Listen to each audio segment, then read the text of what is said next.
पिछले एपिसोड में हमने देखा था कि मॉन्स्टर यूजीन पर हमला कर देता है। यूजीन अब हॉस्पिटलाइज है।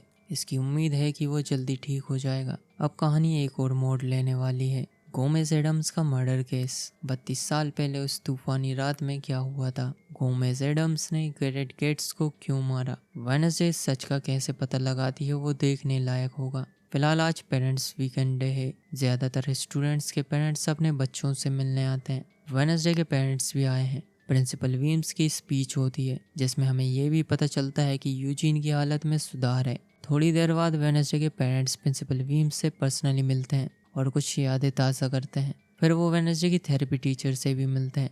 यहाँ वेडनेसडे अपने पिता पर लगे मर्डर केस का जिक्र कर देती है। उसे जानना है आखिर हुआ क्या था। उसके पेरेंट्स उससे सच क्यों छिपा रहे हैं। गोमेज एडम्स को ऐसे खुला घूमते देख शेरिफ गैल्पिन का भी खून खोलता है क्योंकि वो उसे अभी तक सजा नहीं दिला पाए। वेडनेसडे की माँ वेडनेसडे को इस फर्जी केस से दूर रहने को कहती है क्योंकि वेडनेसडे कुछ नहीं जानती और उसे इस राज को राज ही रहने देना चाहिए। अब वेडनेसडे यूजिन से मिलने जाती है जहाँ वो उसकी माँ से मिलती है।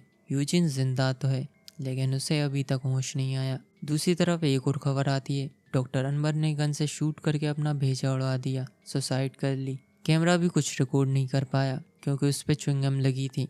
आपको याद हो तो ये अपने थिंग भैया ने लगाई थी। पुलिस जांच में शेरिफ गैल्पिन को एक सुसाइड लेटर मिलता है। सुसाइड नोट में लिखा था कि वो एक पुराने केस पर शर्मिंदा थे, गैरेट गेट्स का केस। उसने उस पर पर्दा डाला, अपनी रिपोर्ट बनाई और यही बात उसे सालों से सता रही थी। शेरिफ को यहाँ गोमेज एडम्स के खिलाफ गैरेट गेट्स के कत्ल का सबूत भी मिल जाता है। जिसके बाद होना क्या था, शेरिफ गोमेज एडम्स को गैरेट गेट्स की हत्या के जुर्म में गिरफ्तार करने पहुंच जाते हैं नेवरमोर। आज सब स्टूडेंट्स अपने पेरेंट्स के साथ फैमिली टाइम बिता रहे होते हैं। गोमेज एडम्स को गिरफ्तार कर लिया जाता है। सीन जेल में आता है। वेडनेसडे वहाँ अपने पिता से मिलती है, साथ में थिंग भी। वेडनेसडे ने अपनी माँ को गैरेट गेट्स के कब्र पर गुलाब रखते देखा था और फिर वेडनेसडे अपने फादर से सफाई देने को कहती है। यहाँ हमें पता चलता है कि गैरेट गेट्स मोटिशिया को चाहता था। वो उसकी नेकी को प्यार समझ बैठा। उसकी एक तरफा चाहत सनक में बदल गई और वो मोटिशिया का पीछा करने लगा। गैरेट गेट्स जेरिको के सबसे अमीर और पुराने खानदान से था। रेवन डांस की रात थी। उस दिन ये मामला बहुत आगे बढ़ गया था। गैरेट गेट्स स्कूल के अंदर घुस आया था। वो मोटिशिया के एक तरफा प्यार में अंधा हो चुका था। उसकी आंखों में साफ लिखा था कि वो गोमेज को जिंदा नहीं छोड़ेगा। गोमेज की जान खतरे में थी और गैरेट उस पर तलवार से लगातार वार करता गया। उसे रोक पाना मुश्किल था। तलवार देखकर गोमेज को लगा कि उसके पास बचने का एक ही रास्ता है। उस रात घटी वो एक भयानक दुर्घटना थी। गोमेज के हाथों गैरेट की मौत हो जाती है और मिस वीम्स ने गैरेट को अपनी आंखों के सामने छत से गिरते देखा। गोमेज के हाथों में तलवार थी। यही कहानी थी। वेडनेसडे निष्पक्ष होकर सोचे तो ये कहानी सच भी हो सकती है। वेडनेसडे को बताते समय उसके पिता कई इशारे भी करते हैं जिसे देखकर वेडनेसडे को अभी भी शक होता है कि पूरी सच्चाई अभी बाकी है। वेडनेसडे ने जो डीएनए टेस्ट के लिए सबूत दिया था उसकी रिपोर्ट आ जाती है जो कि नेगेटिव आती है। जेवियर का डीएनए उस नाखून से मैच नहीं होता।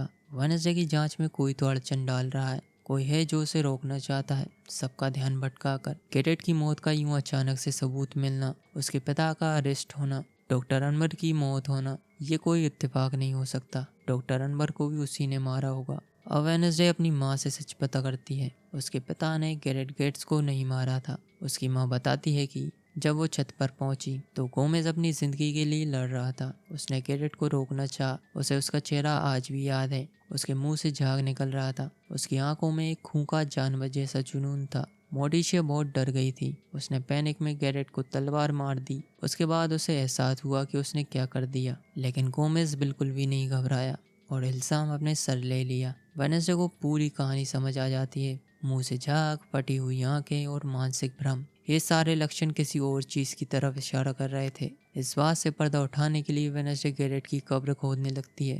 वेडनेसडे को सब समझ आ जाता है। गैरेट नाइटशेड्स के जहर से मरा था। वो ऑलरेडी मरने वाला था। तभी पुलिस वहां जाती है और दोनों को गिरफ्तार कर लेती है। अब गोमेज के साथ मोटिशिया और वेडनेसडे भी जेल की हवा खाते हैं। वेडनेसडे गैरेट की उंगली काट के सबूत के लिए अपने साथ ले आई थी। वेडनेसडे को यहाँ उंगली को टच करने पर अचानक साइकिक झलक आती है। वो देखती है कि गैरेट के पिता ने गैरेट को नेवरमोर के सभी आउटकास्ट को खत्म करने के लिए नाइटशेड्स का जहर दिया था। गैरेट के पिता को आउटकास्ट से नफरत थी क्योंकि वो मानता है कि नेवरमोर की जो जमीन है उसकी फैमिली की है।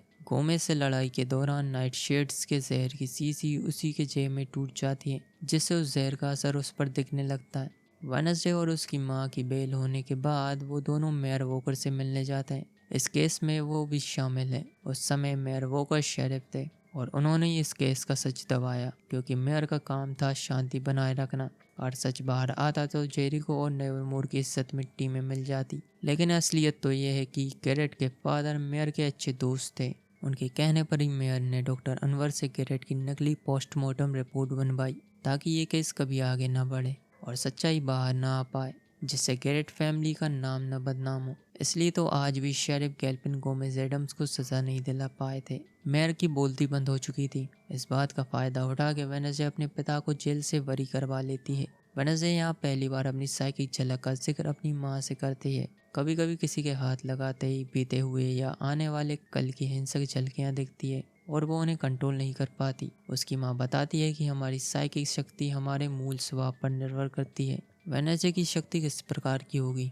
जिसकी नज़र अंधेरों से घिरी हो। वेडनेसडे एक रेवन है जिसकी झलकियों में ज़्यादा ताकत है, पर बिना ट्रेनिंग के वो उसे पागल बना सकती है। ये सीख जिंदा लोगों से नहीं मिलती, पर परलोक से कोई पूर्वज ही सही समय पर संपर्क करता है, जैसे कि गुडी एडम्स। गुडी एडम्स वेडनेसडे की पूर्वज है। गुडी बहुत शक्तिशाली थी, पर उसके अंदर बदले की जो आग थी वो उससे खुद को भी नहीं बचा पाई।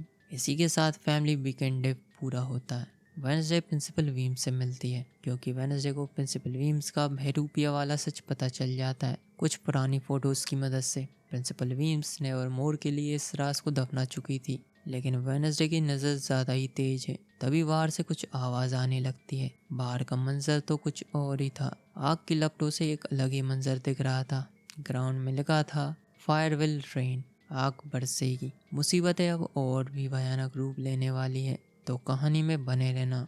इसी के साथ एपिसोड 5 भी यहीं पर एंड होता है। मिलते हैं अगले एपिसोड में।